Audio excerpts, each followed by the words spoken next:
The suffering of COVID will be magnified many times over in a world that does not grapple with and ultimately halt the climate crisis. We don't have the luxury of waiting until COVID is vanquished to take up the climate challenge.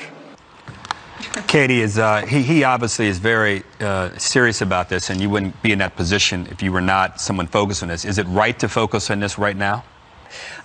John Kerry has been promoting climate change for years. I'm not sure what his qualifications are other than being well connected to leaders around the world who want us to give them a lot of money, like for the Paris Climate Agreement.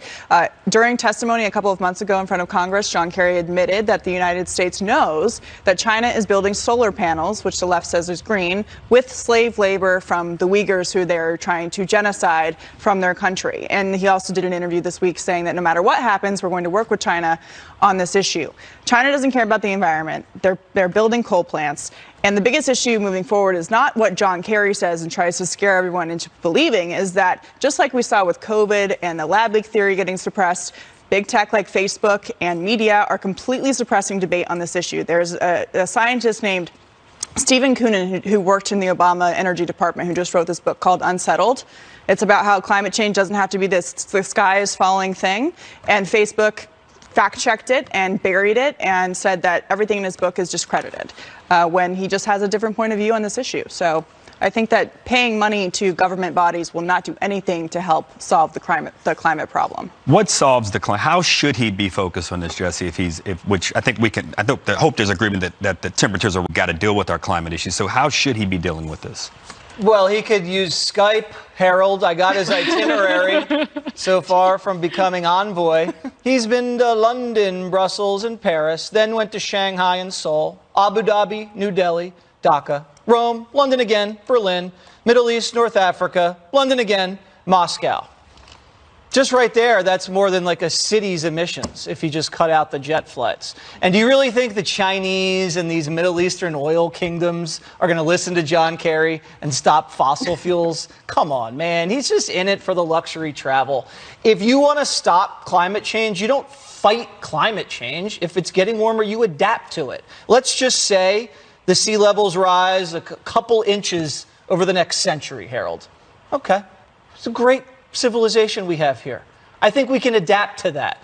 The Netherlands, 25% below sea level. They're like a powerhouse in Europe. They didn't just destroy their economy to fight the rise in the sea levels right there. They built reservoirs and kind of adjusted around the coastline, and they're fine. They didn't have to break the bank to do it. Dagan, you got an opinion on this? Oh, yeah, I got a lot of opinions on it. America is awesome. And we aren't the problem. Because of the hydraulic fracturing boom, fracking, the use of natural gas, which, by the way, Joe Biden wants to end. You know, we need, even though we need electricity for the electric cars they want us to drive, I digress. Our emissions per capita are the lowest they've been since 1950. And this Trojan doofus of John Kerry, they put him out there because they're up. I think the Democrats want to mandate that everybody buy an electric vehicle by 2035, which Kamala Harris actually proposed. But we are not the problem.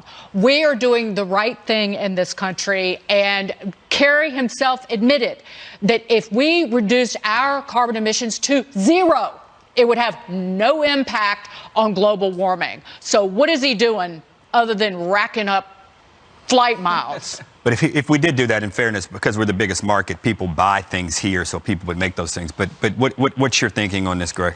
I think he feels a little slighted. The pandemic pretty much peed on his lifestyle, took all the buzz out of his crusade.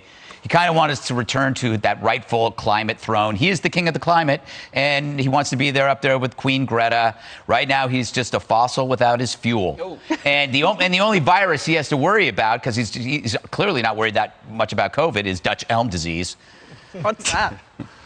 You made a Dutch elm disease joke on the show? What? Is that a tree disease? I have no idea. Sounds like It's a disease that trees get. Oh, because okay. he's a tree. Also, gee whiz, do I have to, I'm going to have to annotate the jokes. He's his own worst enemy. And this is the problem with a lot of these kind of climate apostles. No one trusts somebody who keeps saying the sky is falling. There is evidence that we are getting warmer.